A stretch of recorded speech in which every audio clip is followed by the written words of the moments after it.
But for me, the College Football Playoff Committee, I don't know if they got it right. All right, let's go through them. Last night they had another ranking. And by the way, this is 13 humans. We don't. I've said old whites in the past. What I've realized is I might be wrong. There might be some senior citizen whites. There might be some younger whites. There might be, you know what I mean, athletic directors, coaches. Who knows who it is? This is like an anonymous group other than the Oregon athletic director, Correct. who no longer has to really have his hands. They said he would walk out of the room when Oregon was talked about, which, by the way, if the leader of the group is just leaving the room for one particular team, that's an interesting thing already. It would be chaos. You have no leader. What are we? Yeah. What are we without rules? This meeting's going to go to crap. I assume they just talk trash on him the entire time he walks. As soon Now as he that walks that out. guy's, are we going to vote a new guy? All right, so they have, at number 7, the Baylor Bears, which, by the way, still have everything in front of them right now. They get a big win over Oklahoma. Boom, they're in the playoff. Oh, sick of them, Bears. At number 6, they have Oklahoma. So right there, the College Football Playoff Committee said, all right, one of these two, they're going to play against each other in the Big 12 championship. They can figure it out. At number 5, they got Utah. Utah already has a loss on the season, but that was a long time ago. They're hot. They got to play Oregon. If they win, it looks like they're in a very good spot. At number 4, Georgia. They got to take on LSU. If Georgia loses its second game, sayonara. At number 3, they have Clemson. 2, they have LSU. And 1, they have Ohio State. Basically what we said. Basically what I said yesterday, so I'm thankful that they're listening to our clips, listening to our show, and taking it into account. Utah fans are not happy with the amount of disrespect I've shown them, but to be honest, I don't care. I don't care. I don't care. I think if they get a win over Oregon, maybe we will, maybe we don't. But they're never on TV. I never see these teams. So I feel, is that my fault? 1,000% that it's my fault that I don't dig a little deeper to look into the Utah Utes and everything like that. But for me, the Pac-12 has kind of been out of sight, out of mind this year, especially when your prominent teams have not been that good. And Utah has only played one ranked team, and it was USC. They were 25, and they lost to them. So it's hard for us and for me to take them serious. No offense. I love the state of Utah. I've heard it's beautiful. You know? Yeah. I mean, people walk from Missouri all the way to Utah to find a new home with their religion and everything. It is a destination for some I've never been to Utah. I have friends that live in Utah. I've heard it's beautiful. I'm assuming the Utah Utes are a great football team. But in my eyes, no real big wins. They got to play Oregon. We'll see how that goes. Get them out of here. The Big 12 champion, though, is going in there. Oklahoma and Baylor was an instant classic down there in Waco when game day was there. They're going to be in. And if Georgia loses, which everybody's expecting because Joe Burrow and that offense are incredible, the Baylor Bears or the Oklahoma Sooners are in the top 4. I think we got a good college football playoff with Ohio State at 1. Oklahoma or Baylor at 4, and then LSU Clemson playing against each other, and then whammy, we have a final like we have never seen before where the Ohio State Buckeyes probably win by 50, if I had to guess. They're a very good squad. What's up, Diggs? If Oklahoma plays Ohio State, there might be 100 points scored in that game. Not a lot of defense, you're saying. On Oklahoma. Yeah, Oh, yeah, whoa. that too.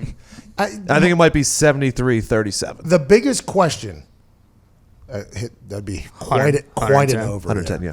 The good math, Diggs. The question that I ask every single time when people talk about who could beat Ohio State is, who's going to stop Chase Young? Who is going to stop Chase Young? If you have a dominant defensive end that can just ruin everything, who's going to stop him? Now, granted, Trevor Lawrence and Clemson, everybody's saying they haven't played anybody. Dabo Swinney, by the way, with a savage comeback to Paul Feinbaum yesterday, where Paul Feinbaum said, Dabo's the worst winner in the history of sports or something like that. He always talks down. You haven't played anybody, Dabo says. Wait until you play somebody, and then we'll show you respect, Paul Feinbaum says. Dabo then went on to say back to him that, You don't worry about criticism from people you wouldn't seek advice from. sawed him down. I like that. I like what Dabo Swinney did. It's not his fault. The ACC, by the way, good conference. A lot of very good teams, a lot of parity. In every ACC team you talk to, they say, aside from Clemson, they eliminate Clemson from the conversation. They go, aside from Clemson, we are all basically a very good group. Like, we're all at the same. Anybody can beat anybody in the ACC, aside from Clemson. So, like, even their conference is just like, Clemson is this team that is unstoppable. They have the most prototypical quarterback to come into college football in a long time, ready to go. Athletes everywhere on the field. But even their own conference is saying that team is just a different level. If Clemson was in the SEC they would obviously get a lot more respect. If Clemson was in the Big Ten, they'd obviously get a lot more respect. The ACC just hasn't garnered that in the football world yet. I don't know why. 3 of the last 4 national champions have come there, obviously. It's just one of those things where we're going to have to wait and see with that. But even with Clemson, who's going to stop Chase Young? That's the only question. Who is going to stop Chase Young? I just don't know who's going to be able to do that. Well, last year they came in the number 2. They beat Notre Dame like 30-3. Who was the number 3, and then in the national championship slaughter Alabama.